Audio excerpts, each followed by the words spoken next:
Since this is the first critique of my series, I need to state some things that will carry true for all other criticism of my home-related pieces. Yes, it is true, I don't like Kique or Stas, but my videos are not designed to be 30 minutes of shitting on them. Contrary to this, these are learning exercises that I want people to consider. And yes, this can include Kique and Stas too. Do I think that they will take these points to heart? No, but my reasons for making these videos are for information and educational purposes. Regardless how I feel about the creators, understand that the only thing that I want is for a good story to be told. If for any reason I ever deviate from this, I am asking my audience to let me know so I can correct this behavior. I ask for critique for a reason, and as several have already learned, I do take it seriously. I won't be saying this anymore through the other videos, but assume that this disclaimer is always on them. Thank you. This video will contain disturbing images of genetic defects to illustrate a point. Hello darlings, and welcome back to my channel. This will be a bit of a technical video going over the science of genetics within home, as well as briefly looking at the Wikipedia pages. As a preface, I'm not an expert in this field, but I have tried to do as much research as possible for this subject matter. I have tried to condense the terms into the simplest way to get my point across. As with my last video, I will link the sources that I use for this piece if you would like to confirm my notes and criticisms of this subject. If I am wrong, by all means correct me, but come with details and proof, please and thank you. Now, before we get into the meat of the topic, I need to ask you a question that Kique doesn't seem to consider when creating new characters. Is this a realistic comic? Is this a fantasy? Is it a cartoon? Now, this question may seem silly, but hear me out that there are different factors for each of these when creating a character. If you claim that this comic is realistic, why can dogs have the same genetics as a cat or a hare? How do these genes affect a character in their environment? If you claim this comic is a fantasy piece, what are the rules governing the genetics? How would this apply to the world that Kique has built? If you say that this is a cartoon, then why should genetics matter? What is the purpose of it in the grand scheme of things? You may say that the genetics could be a mixture of all the points I just mentioned, but one thing that makes a story is grounding it in reality. Whether it is a cartoon or a work of fiction, that remains true. So don't use the excuse of, well, it's just not real, to cover up bad story writing. If a reader can't figure out what the rules set forth in a story is, how are they supposed to bond with it, let alone the characters? Now, if I'm completely honest with you, the genetics seem to be hinting at Kique's interest in doing a dog art role-playing game, or DARPG. These and other art RPGs are fairly common on DeviantArt and can range from dogs, wolves, horses, cats, owls, dragon, and the list goes on. Now, a art RPG is fine, but from what I'm seeing and the host of characters within home is that Kique seems to be subtly advertising his genetics, and I suppose you could say his Patreon as well, to make you get your hands on a base, since you have to be a patron to access it. Now, if you want to make some money, that's fine, everyone loves the hustle, but this practice seems to be taking away from the comic when he does this. Instead of trying to flesh out one of the main characters, instead he would rather just introduce another character design that people can fawn over. If you do this enough times, what you have is a bloated story with nothing happening, which is sadly what has happened to home. For this reason, I feel that being critical of the bare bones of Kique's design should be looked into, because thought needs to be applied to each character that is featured in this piece. That being said, let us take a look at the Wikipedia for home and highlight some things that stick out to me when you look at the characters. Now, for the characters, there are a lot of them, all with their own stories and conflict, all with their own struggles, or at least that's what Kique wants you to think. In truth, the main characters are all flat and one-dimensional. In fact, I believe that he is so hyper-focused on making the characters unique designs, he forget the other main components of a character, its characterization and the backstory and growth that occurs within the comic itself. You will notice on the wiki profile, there is no formal blurb about who these characters are. Although you might say that a reader can figure out what they read in the comic, part of what a creator should want is why a reader should care about the characters in their works. What makes them special and different from each other? Instead of doing that, we just have words that appear to be plucked out of a thesaurus to make it seem as though they are deep, but that is far from the case. Val said it best when you can see the contradictions in the character's action versus what this said on their wiki page. I will use Romer for my example. The character is supposed to be adventurous, communicative, affectionate, encouraging, and experienced.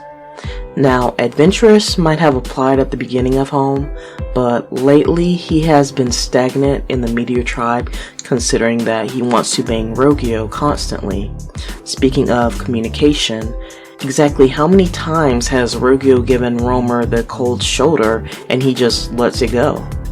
Affectionate in this case means to constantly fuck Rogio every opportunity he gets. That isn't affection, that's lust. Encouraging.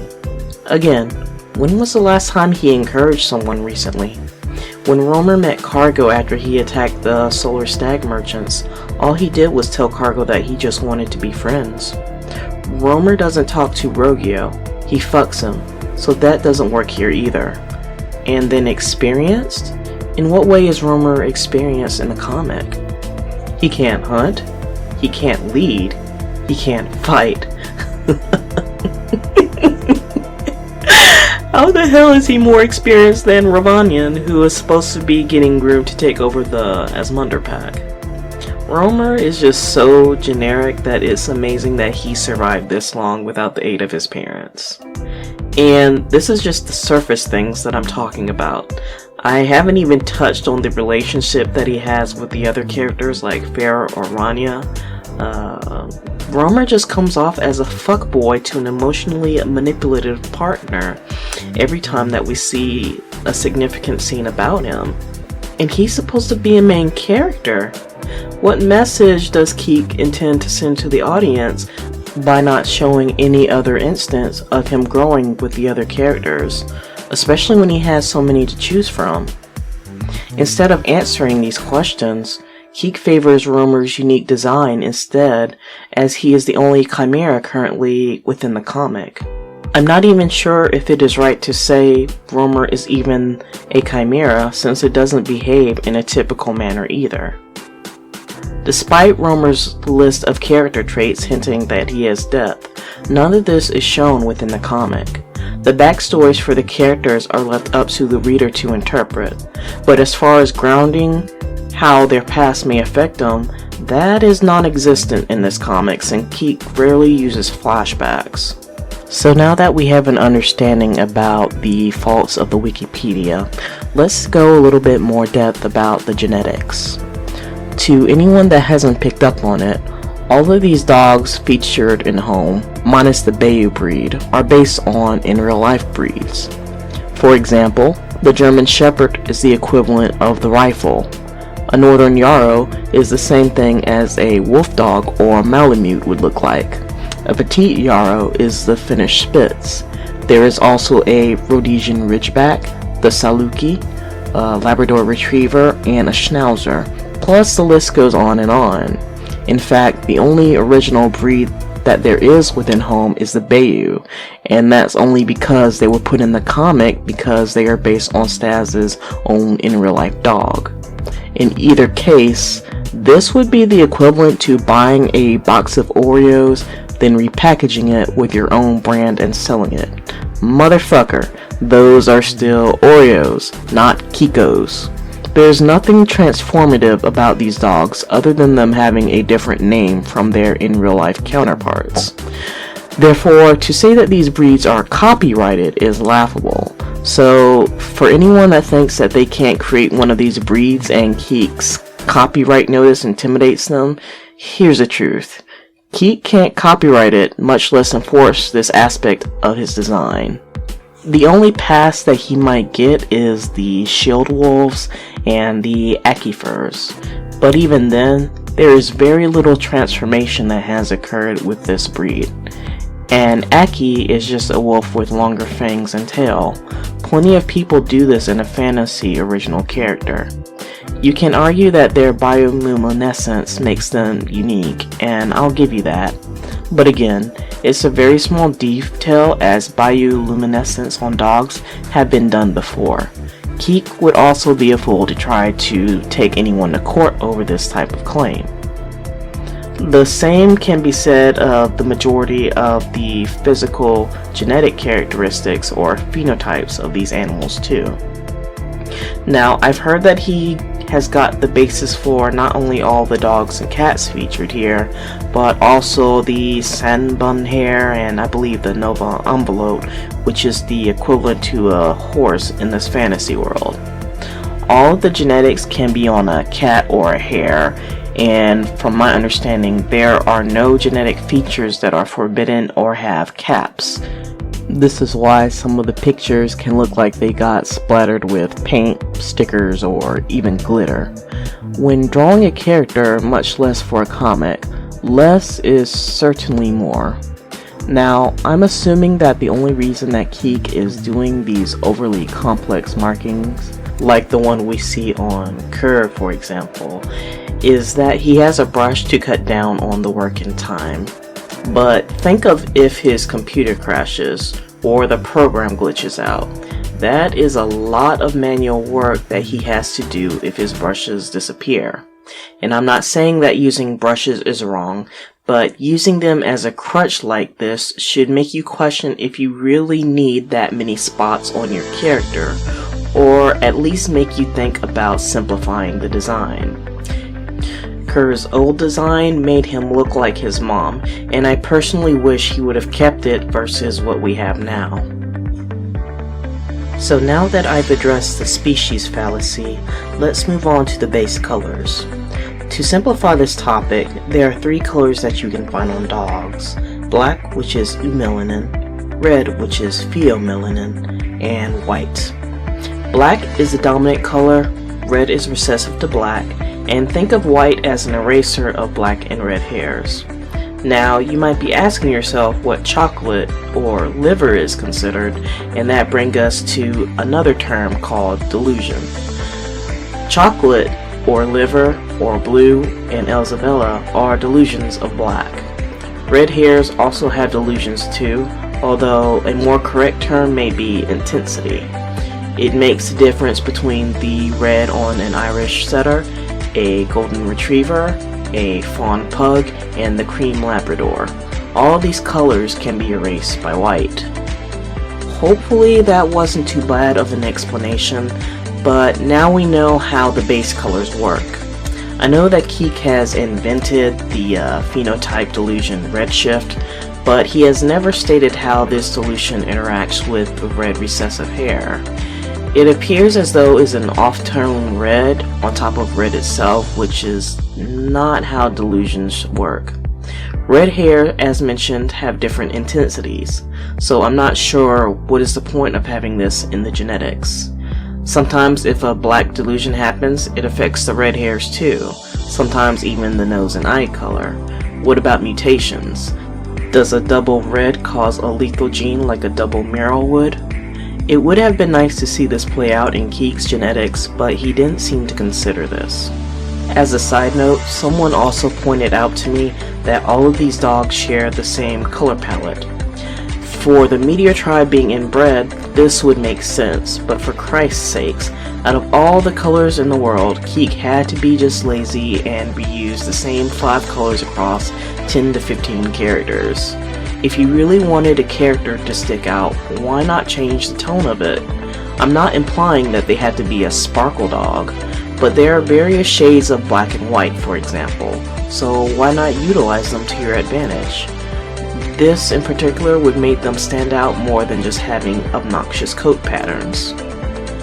So, now that we know how Delusions behave, let's get into the markings, or rather the genotypes that he has listed, and go through why understanding how color works is vital to creating genes, fictional or otherwise. Here's a biology lesson for those that might not know how a particular gene carries over to an offspring. Most scientists use something called a Punnett square. How it works is that it will give you a hypothetical look about how a certain gene can appear in the offspring. You can do one gene, which is a 2x2 square, but you can also get overly complex and raise that number of genotypes, if you are feeling creative. There are two instances that pups have occurred in this comic. One was Akilja and Ranya's pups being born. Interesting enough, these pups don't look like either of their parents, and this could have been easily fixed if Kique utilized a Punnett square to help him look at the traits that should occur in these dogs.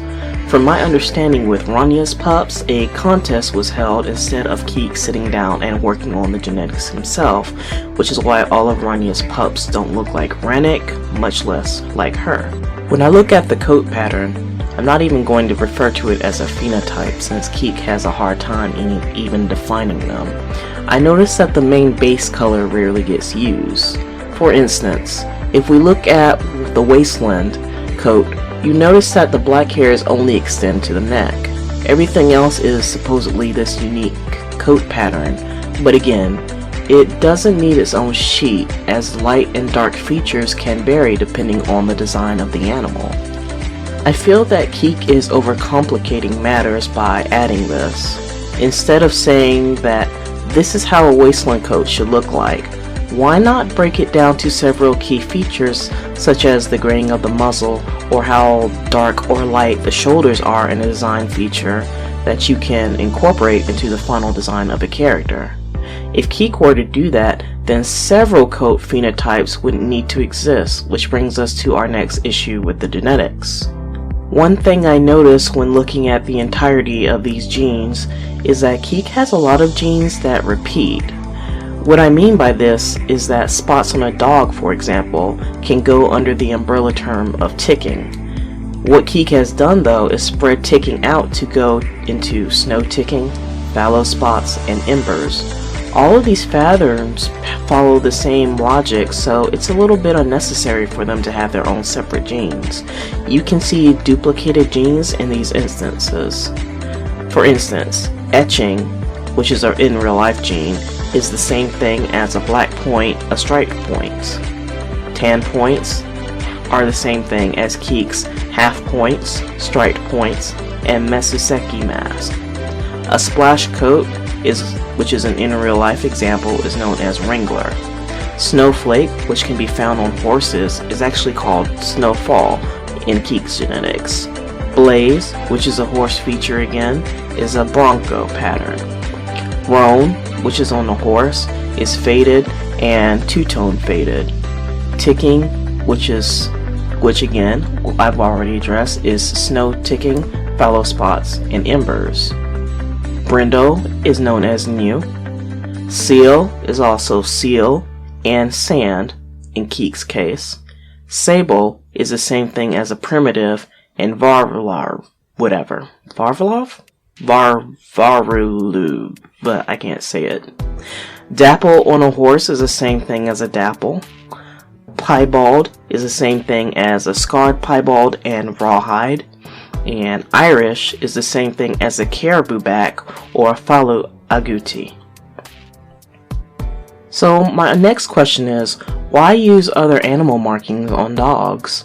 This is a little bit messy in my opinion, since for example cats can be impregnated by multiple males.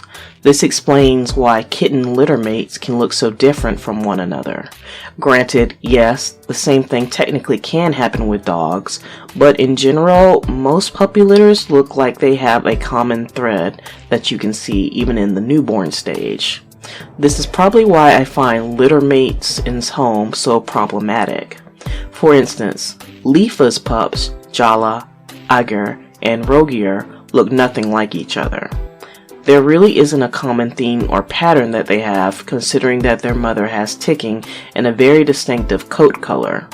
Rogier Sr. was a black coat with stripes on him, but how did these two characteristics create their pups to look like this? It all just boggles the mind when you sit back and think about it.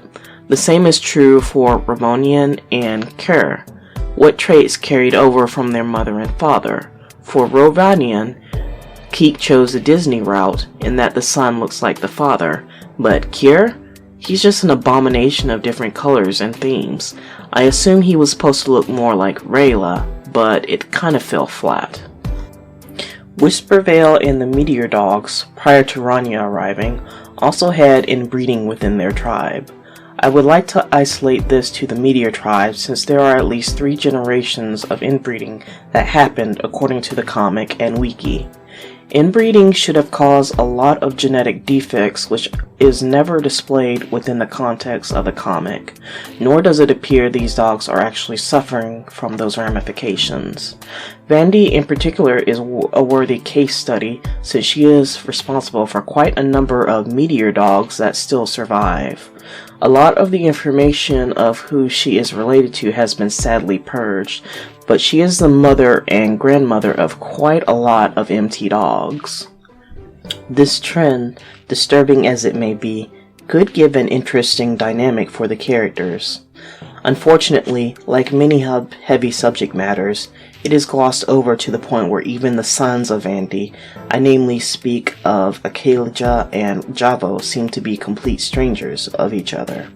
You will also notice that none of the dogs have a physical or mental genetic defect as a result of incest, which doesn't make a lot of sense. Even if you look at the royalty that were inbred in the Middle Ages, infamous appearances such as the Hotspur jaw and other serious illnesses occurred. And yes, I do realize that there aren't manes, but these dogs have been in the Meteor tribe longer than Rania, and certainly longer than Romer. The point is, mainly, these dogs are more healthy looking than one you would expect to see from incestuous unions. For dogs specifically, common defects include a shorter lifespan, being sterile, brachiocephaly, short spine syndrome, cleft palate, and other serious conditions. For my final thoughts, I want you to consider again the question that I gave you earlier in regards to what type of story that home is. Regardless to what you might think, the Wikipedia, and rather what is on it, tells you the intention of where Kique's mind is at. Personally, I do think a huge issue that the author has is sneaking DARPG within the comic where it doesn't belong. These entities should have remained separated, if not appeared on the wiki at all, since it contradicts a lot of comic lore that has been already established. For instance, Rome the Chad is way bigger than Jala, something that is not supposed to happen with that particular breed of dogs. The colors and patterns that are displayed in the comic are often muted, yet there are several off-the-wall creations that occur outside, which is not good marketing for the original species. For those that are interested in making their own art roleplay species, I hope that you will consider some points made here. A simple design does not mean it is a bad one. Remember that less is more. Think about how colors will interact with each other, whether they will fade, dilute, or mutate, and you should take all of these into consideration. Most importantly, look at where the other people have made and to give you a basis to go on. It is okay to ground your original species into in-real-life examples. Not only will people understand where you got your resources from, it will be easy to explain it to them. The goal of making your own genetics is to share them with like-minded people so you can help you and your species grow. In Kique's case, he puts too much effort into defining these original species and genes when he has no leg to stand on. All of them are borrowed from other sources, with minimal effort being done to make them transformative, let alone unique. There's nothing wrong with referencing real in-real-life breeds, but there should be limitations and rules set forth to keep these dogs from looking too busy and distracting. Half of the markings that Kique has created are also duplicates of each other. Think hard about what you want a gene to do and make a variation, not a completely new gene. What he could have done to make his comic characters stand out more is give them their own color palette for each of the main characters. In regards to the incest that's featured in this comic, it is not properly executed since no genetic defects are ever shown within the dogs. There are also no psychological or neurological effects from abuse victims, including showing fear, anxiety, depression, or PTSD. This was not properly researched and is a disservice to see how incest affects a population. Now, as we are done, be sure to let me know what you thought of this topic and if you think I need to improve in some areas. Let me know what topic you want me to explore next.